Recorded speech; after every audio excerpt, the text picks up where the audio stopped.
Benim yiğit oğlum. Mucizeyle gelen evladım.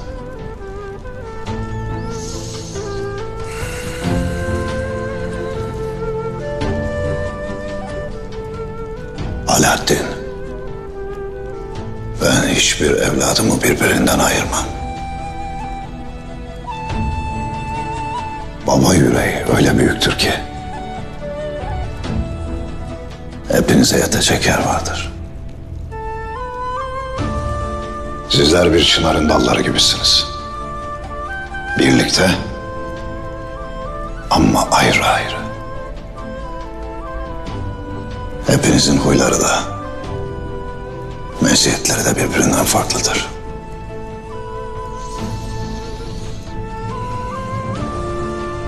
Evlat, bunu sakın ha unutmayasın.